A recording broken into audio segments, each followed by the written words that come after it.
여러분, 혹시 사람 때문에 깊은 상처를 받아본 적 없으신가요? 믿었던 사람에게 배신감을 느끼거나 가까운 사람의 무심한 말 한마디에 밤잠을 설치며 괴로워했던 경험. 누구나 인생이라는 긴 여정 속에서 한 번쯤은 가슴 한구석에 품고 살아가는 무거운 짐일 것입니다. 우리는 태어나는 순간부터 누군가와 관계를 맺으며 살아갈 수밖에 없는 존재입니다. 하지만 참으로 역설적이게도 우리를 가장 행복하게 만드는 것도 결국 사람이고, 우리를 가장 깊고 어두운 절망의 늪으로 빠뜨리는 것 또한 사람입니다. 밤하늘의 별처럼 수많은 인연 속에서 우리는 때로는 따뜻한 위로를 얻기도 하지만, 더 많은 순간 우리는 오해와 갈등, 그리고 채워지지 않는 기대감으로 인해 스스로를 갉아먹곤 합니다. 잘해주고도 오히려 비난을 받거나 내 모든 진심을 다 내어주었는데 돌아오는 것은 차가운 등돌림뿐일 때, 우리는 인간관계라는 얽히고 설킨 실타래 앞에서 깊은 회의감과 무력감에 빠지게 됩니다. 오늘 우리는 이 복잡하고 어지러운 인간관계의 굴레에서 벗어나 진정한 마음의 평화를 찾기 위한 지혜를 과거의 위대한 사상가로부터 빌려오고자 합니다. 조선 후기의 위대한 실학자이자 철학자였던 다산 정약용. 그의 삶은 그야말로 인간관계에서 겪을 수 있는 모든 영광과 참담한 배신이 교차하는 극적인 여정이었습니다. 왕의 총애를 받으며 권력의 중심에 서기도 했지만, 한순간에 모든 것을 잃고 낯선 땅으로 유배되어 철저한 고립과 외로움 속에서 18년이라는 긴 세월을 견뎌야만 했습니다. 가장 가까웠던 동료와 친척들조차 그를 외면하고 등을 돌렸을 때, 그는 뼈저린 고독 속에서 인간의 본성과 관계의 본질에 대해 누구보다 깊이 통찰했습니다.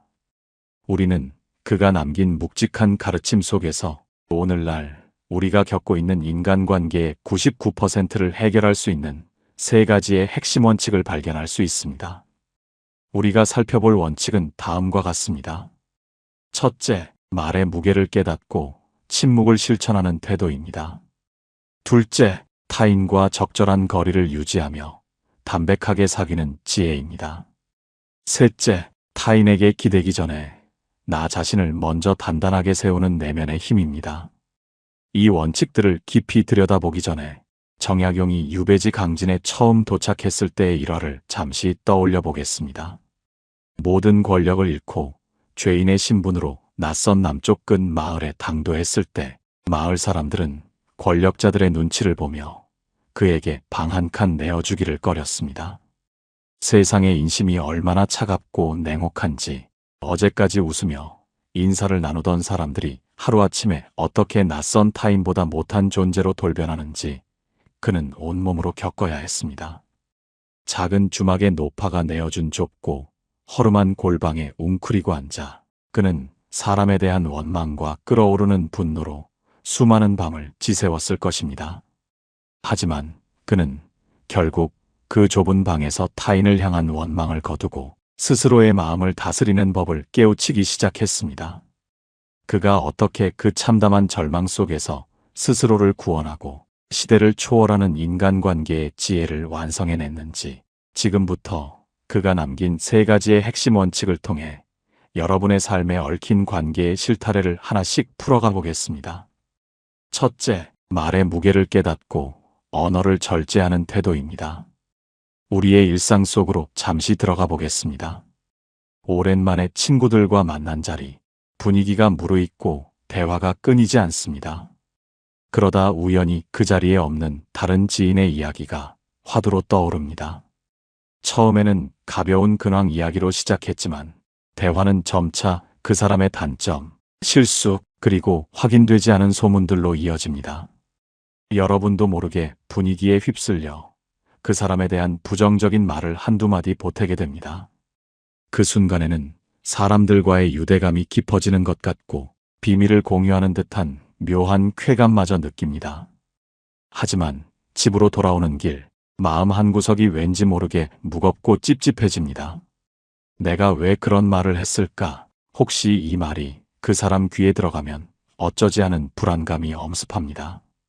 결국 며칠 뒤 건너 그 말이 당사자에게 전해졌다는 사실을 알게 되고 오랜 시간 쌓아온 관계는 한순간에 산산조각이 나고 맙니다.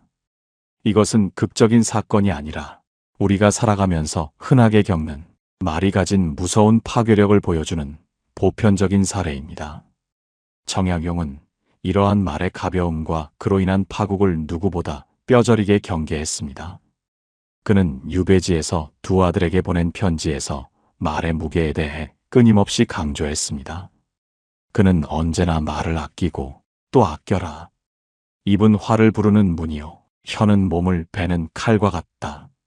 라는 옛 성현들의 가르침을 가슴에 새기고 실천했습니다. 우리가 인간관계에서 겪는 갈등의 99%는 사실 이 말에서 비롯됩니다. 상처를 주려는 의도가 없었더라도 무심코 던진 가벼운 농담, 순간의 감정을 주체하지 못하고 쏟아낸 분노의 언어, 타인의 환심을 사기 위해 꾸며낸 과장된 이야기들이 모여 결국 나 자신을 찌르는 날카로운 비수가 되어 돌아옵니다. 정약용은 당시의 치열한 당쟁 속에서 말 한마디, 글귀 하나 때문에 목숨이 오가는 참혹한 정치 현실을 두 눈으로 똑똑히 목격했습니다. 그렇기에 그는 말이 많아질수록 반드시 허물이 생기고 그 허물은 결국 자신을 파멸로 이끈다는 철칙을 확립했던 것입니다. 우리는 흔히 대화를 잘하는 사람이 인간관계를 잘 맺는다고 착각합니다. 그래서 모임에 가면 침묵을 어색해하고 무엇이라도 말을 해서 분위기를 주도해야 한다는 강박관념에 시달리곤 합니다. 하지만 정약용의 철학에 비추어 보면 진정한 소통의 달인은 말을 많이 하는 사람이 아니라 언제 말을 멈추어야 할지를 아는 사람입니다. 말이란 한 번 입 밖으로 나가는 순간 바람에 날린 깃털처럼 주워 담을 수 없게 됩니다. 아무리 후회하고 사과하더라도 상대방의 가슴에 박힌 말의 파편은 쉽게 빠지지 않습니다. 특히 부정적인 감정이 섞인 말, 누군가를 평가하거나 비난하는 말은 그 전파 속도가 상상을 초월합니다. 여러분이 내뱉은 그 가벼운 말 한마디는 결국 여러분 스스로가 얼마나 내면이 빈약하고 경박한 사람인지를 세상에 광고하는 것과 다름없습니다. 반대로 말을 아끼고 침묵을 지킬 줄 아는 사람은 묘한 무게감과 신뢰감을 줍니다. 사람들은 말이 많은 사람의 말은 흘려듣지만 평소 침묵을 지키다 꼭 필요한 순간에만 입을 여는 사람의 말에는 귀를 기울이고 그 가치를 무겁게 받아들입니다. 그렇다면 우리는 이 가르침을 일상에서 어떻게 구체적으로 적용할 수 있을까요? 가장 먼저 실천해야 할 것은 말하기 전에 반드시 속으로 셋을 세는 습관을 들이는 것입니다. 감정이 격해졌을 때, 누군가에 대한 험담이 입 밖으로 튀어나오려고 할 때, 혹은 내가 알고 있는 알량한 지식을 뽐내고 싶어질 때, 잠시 숨을 고르고 속으로 숫자를 세어 보십시오. 그리고 스스로에게 세 가지의 질문을 던져야 합니다. 이 말이 반드시 필요한 말인가? 이 말이 진실인가? 이 말이 누군가에게 상처를 주지는 않는가? 이 짧은 침묵의 찰나가 여러분의 입을 통해 나갈 뻔했던 수많은 재앙을 막아주는 튼튼한 방패가 될 것입니다. 또한 다른 사람의 말을 들을 때는 온전히 귀를 기울이되 그 말에 쉽게 동조하거나 섣부른 판단을 얹지 마십시오. 누군가 다른 사람의 흉을 볼 때는 그저 고개를 끄덕이는 정도로만 반응하고 절대 여러분의 입으로 그 험담을 확장시키지 마십시오. 말을 조심하는 것, 이것 하나만 제대로 실천해도 여러분 주변에 맴돌던 불필요한 갈등과 구설수는 눈 녹듯 사라질 것입니다. 정약용이 평생을 걸쳐 증명해냈듯 침묵은 나약함의 표시가 아니라 자신을 지키고 상대를 존중하는 가장 강력하고 지혜로운 무기입니다. 둘째, 타인과 적절한 거리를 유지하며 담백하게 사귀는 지혜입니다. 이번에도 우리의 평범한 일상을 한번 돌아보겠습니다. 직장이나 동호회에서 마음이 아주 잘 맞는 사람을 만납니다. 관심사도 비슷하고 대화도 잘 통해서 마치 오랫동안 찾아 헤매던 영혼의 단짝을 만난 듯한 기쁨에 빠집니다. 매일같이 연락을 주고받고 주말마다 만나 시간을 보내며 서로의 은밀한 비밀까지 모두 털어놓을 정도로 급격하게 가까워집니다. 여러분은 이 사람에게만큼은 내 모든 것을 다 주어도 아깝지 않다고 생각하며 상대방 역시 나에게 똑같은 크기의 마음을 돌려줄 것이라 굳게 믿습니다. 하지만 시간이 흐르면서 조금씩 금이 가기 시작합니다. 상대방이 내 기대만큼 반응해주지 않을 때 서운함이 밀려오고 나의 호의를 당연하게 여기는 태도에 분노를 느끼기도 합니다. 때로는 너무 가까워진 탓에 서로의 영역을 함부로 침범하고 가족보다 더 가까웠던 그 관계는 결국 사소한 오해 하나를 넘기지 못하고 서로에게 가장 큰 상처를 남긴 채 끝나버리고 맙니다. 오히려 적당히 거리를 두고 지냈던 사람들보다 못한 원수 같은 사이가 되어버리는 안타까운 경험을 우리는 종종 마주하게 됩니다. 정약용은 사람과 사람 사이의 관계에 대해 매우 냉철하면서도 따뜻한 통찰을 남겼습니다. 그는 유배 생활을 하면서 과거 자신이 권력을 쥐고 있을 때 문전성시를 이루며 아부하던 수많은 사람들이 하루아침에 안면을 몰수하는 씁쓸한 현실을 경험했습니다. 그는 인간관계가 이해관계나 얄팍한 감정에 기대어 너무 뜨겁게 타오르는 것을 몹시 경계했습니다. 정약용은 옛 글을 인용하며 이렇게 가르침을 남겼습니다. 군자의 사귐은 물과 같이 담백하고 소인의 사귐은 단술과 같이 달콤하다. 달콤한 술은 처음 입에 댈 때는 황홀하고 기분이 좋지만 결국 취하게 만들고 건강을 해치며 금세 질려버리기 마련입니다.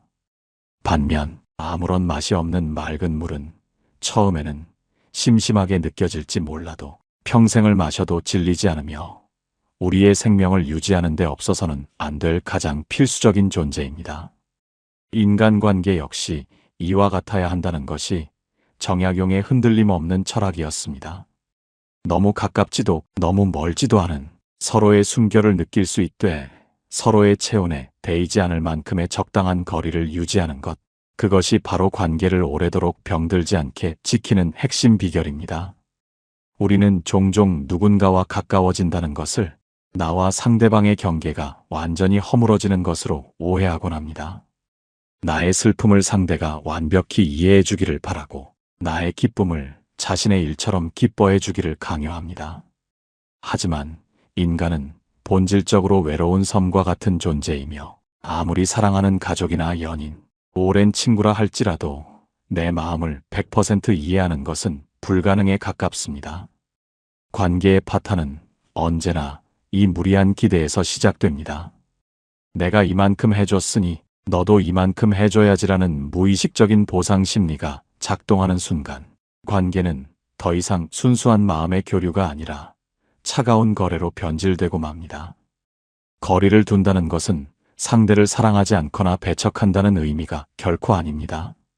오히려 그것은 상대를 나와 다른 온전한 인격체로 존중하고 상대방이 편안하게 숨 쉴 수 있는 공간을 내어주는 가장 깊은 수준의 배려입니다.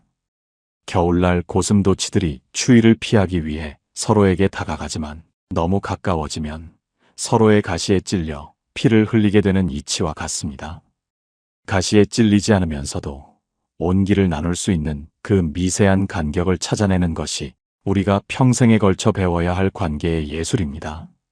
그렇다면 일상에서 어떻게 이 담백한 거리를 유지할 수 있을까요? 가장 중요한 조언은 관계의 초반에 자신의 모든 패를 다 보여주거나 과도한 호의를 베풀지 말라는 것입니다. 마음이 간다고 해서 처음부터 너무 많은 에너지를 쏟아붓게 되면 본인 스스로 지쳐버릴 뿐만 아니라 상대방에게도 무거운 부담을 지우게 됩니다. 인간관계는 마치 화초를 가꾸는 일과 같습니다. 물을 너무 많이 주면 뿌리가 썩어 죽고 너무 적게 주면 말라 죽게 됩니다. 매일 조금씩 일정한 양의 물과 햇빛을 주며 천천히 지켜보는 여유가 필요합니다. 또한 상대방이 나와 다른 생각을 가지거나 내 기대와 다르게 행동할 때 그것을 배신이나 서운함으로 받아들이기보다는 다름으로 인정하는 연습을 해야 합니다. 타인은 내 외로움을 채워주기 위해 존재하는 도구가 아님을 명심하십시오. 도움을 주고받을 때도 대가를 바라지 않는 순수한 마음으로 하되 그것이 여러분의 일상을 무너뜨릴 정도의 무리한 희생이어서는 안 됩니다. 만날 때는 반갑게 인사를 나누고 진심으로 대화하되, 헤어지고 나면 각자의 삶의 자리로 돌아가 스스로의 삶에 집중하는 것. 이러한 담백하고 시원한 바람 같은 관계를 맺을 때 우리는 사람으로 인해 상처받는 일 없이 곁에 있는 이들과 오래도록 평안하게 동행할 수 있을 것입니다. 셋째, 타인에게 기대기 전에 나 자신을 먼저 단단하게 세우는 내면의 힘입니다. 다시 우리의 평범한 하루를 상상해 봅시다. 아침에 일어나 소셜 미디어를 확인하는데 지인들이 올린 화려한 휴가 사진이나 맛있는 음식 사진들이 눈에 들어옵니다. 나만 빼고 모두가 행복하고 완벽한 삶을 살고 있는 것 같아 갑자기 초라해지고 마음이 헛헛해집니다. 직장에서는 상사의 가벼운 지적 하나에 하루 종일 기분이 우울하고, 동료들의 무심한 표정 속에서 나를 싫어하는 것은 아닌지 끊임없이 눈치를 봅니다. 주말에 아무런 약속이 없으면 세상에 나 혼자 버려진 것 같은 깊은 고독감에 빠져 불안해하고, 그 불안을 달래기 위해 굳이 만나지 않아도 될 사람들을 찾아 나섭니다. 누군가 나를 칭찬해주면 세상을 다 가진 것처럼 기뻐하다가도 작은 비판이라도 받으면 금세 스스로를 자책하며 한없이 작아집니다. 나의 감정과 자존감이 오직 다른 사람들이 나를 어떻게 바라보는지, 타인이 나에게 어떤 말을 해주는지에 따라 롤러코스터처럼 요동치는 것입니다. 이처럼 자신의 중심을 잡지 못하고 타인의 시선과 평가에 질질 끌려다니는 삶은 결코 행복에 가닿을 수 없는 고단한 노동과도 같습니다. 정약용은 인간관계의 수많은 문제들을 해결하는 가장 근본적인 열쇠가 바로 나 자신을 세우는 일에 있다고 믿었습니다. 유학의 오랜 전통인 수기치인, 즉 나를 먼저 닦고 연마한 연후에 남을 다스리고 관계를 맺는다는 사상은 그의 삶 전체를 관통하는 핵심 기둥이었습니다. 정약용이 유배지에서 그토록 오랜 시간 동안 미치거나 무너지지 않고 버틸 수 있었던 힘은 외부의 환경이나 타인의 인정에 기대지 않고 오직 자신의 내면을 단단하게 가꾸는 일에 몰두했기 때문입니다. 그는 강진의 다산초당에서 외부와의 단절을 두려워하기보다 오히려 그 고립을 자신을 깊이 성찰하고 학문을 완성하는 기회로 삼았습니다. 자신을 지키는 집이라는 뜻의 수호제에 대한 그의 글은 우리가 잃어버리지 말아야 할 가장 소중한 것이 재물이나 명예, 타인의 평판이 아니라 바로 진정한 나 자신임을 일깨워줍니다. 세상 사람들의 조롱과 멸시가 쏟아지는 혹독한 환경 속에서도 그는 흔들리지 않는 내면의 중심을 가지고 있었기에 수백 권에 달하는 방대한 저술을 남기며 위대한 학문적 업적을 이룰 수 있었습니다. 현대인들이 인간관계에서 유독 상처를 잘 받고 지치는 이유는 아이러니하게도 관계 자체의 문제가 아니라 나 자신과의 관계가 단절되어 있기 때문인 경우가 많습니다. 자신의 내면이 텅 비어 있고 스스로를 사랑하지 못하기 때문에 자꾸만 외부에서 다른 사람의 인정과 관심에서 그 결핍을 채우려 발버둥치는 것입니다.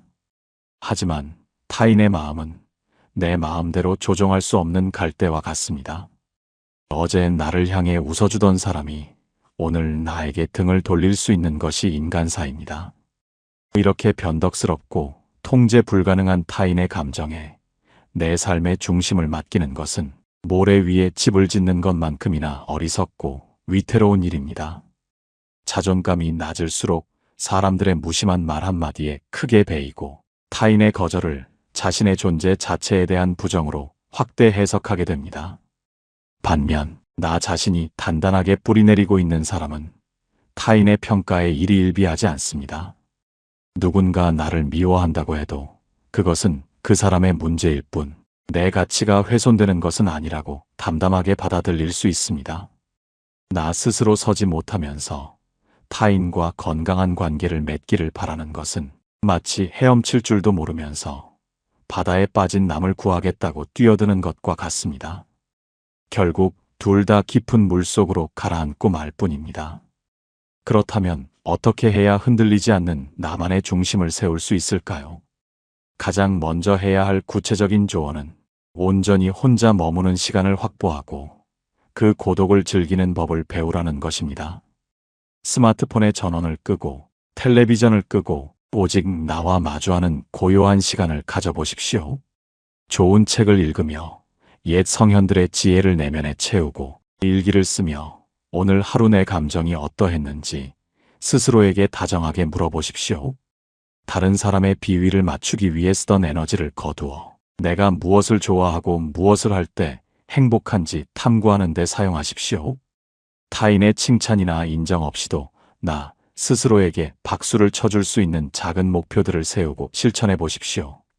운동을 해서 몸을 단련하거나 새로운 기술을 배우는 등 오롯이 나의 성장을 위한 행동들이 쌓일 때 내면의 근육은 놀라울 정도로 탄탄해집니다. 이렇게 스스로를 돌보고 존중하는 사람은 타인에게 맹목적으로 집착하거나 기대지 않습니다. 나의 내면이 충만해지면 그 여유와 평온함은 자연스럽게 밖으로 흘러나와 타인에게도 긍정적인 영향을 미치게 됩니다. 내가 나를 존중할 때 비로소 세상 사람들도 나를 함부로 대하지 못하게 됩니다. 인간관계의 진정한 승리자는 남들을 내 편으로 많이 만드는 사람이 아니라 어떤 상황에서도 나 자신을 잃지 않고 지켜내는 사람임을 결코 잊지 마시기 바랍니다. 여러분, 지금까지 우리는 정약용의 지혜를 빌려 인간관계를 고통에서 평안으로 이끄는 3가지의 원칙을 깊이 있게 살펴보았습니다. 우리가 배운 이 원칙들을 다시 한번 명확하게 정리해 보겠습니다. 첫째, 입 밖으로 나가는 말의 무서움을 깨닫고 항상 말을 아끼며 침묵의 무게를 지켜야 합니다. 말은 한 번 뱉으면 거둘 수 없으며 침묵이야말로 나와 상대를 보호하는 가장 강력한 지혜입니다. 둘째, 사람들과의 관계에서 불타오르는 감정이나 무리한 기대를 버리고 물처럼 담백하고 시원한 적정 거리를 유지해야 합니다. 지나친 가까움은 상처를 낳고 존중이 담긴 거리는 관계를 오래도록 숨쉬게 합니다. 셋째, 타인의 시선이나 인정에 기대어 내 삶의 가치를 증명하려 하지 말고 스스로를 먼저 닦아 흔들리지 않는 단단한 내면의 중심을 세워야 합니다. 나 자신이 온전할 때 비로소 우리는 타인과도 건강하고 평화로운 관계를 맺을 수 있습니다. 우리의 삶은 수많은 사람들과 부대끼며 살아가는 피할 수 없는 궤도 위에 놓여 있습니다. 그 속에서 때로는 상처받고 넘어지기도 하겠지만 그것이 우리 삶의 실패를 의미하는 것은 결코 아닙니다. 오히려 그 상처들은 우리가 스스로를 돌아보고 더 깊은 성숙으로 나아가는 귀중한 디딤돌이 될 수 있습니다. 오늘 밤 조용히 눈을 감고 스스로에게 이 질문을 던져보셨으면 좋겠습니다. 나는 지금 곁에 있는 사람들에게 너무 많은 것을 바라고 있지는 않은가? 나는 남의 시선에 흔들리지 않는 나만의 튼튼한 집을 짓고 있는가? 이 짧은 성찰의 시간이 여러분을 올가매고 있던 관계의 무거운 짐을 조금이나마 덜어주는 위로가 되기를 바랍니다. 정약용이 그 깊은 고독과 절망의 밤을 견뎌내고 마침내 스스로를 찬란하게 꽃 피웠던 것처럼 여러분 또한 관계의 폭풍우 속에서도 나를 잃지 않고 평온하고 단단한 삶을 살아가시기를 진심으로 응원합니다. 오늘 이야기가 여러분의 팍팍한 삶과 지친 마음에 작은 울림과 위로를 주었다면 구독과 좋아요로 함께 해주시고 주변의 소중한 분들에게도 이 지혜를 나누어 주세요. 여러분의 내면이 더욱 단단해지는 그날까지 언제나 따뜻한 마음으로 응원하겠습니다. 깨달음의 광장이었습니다.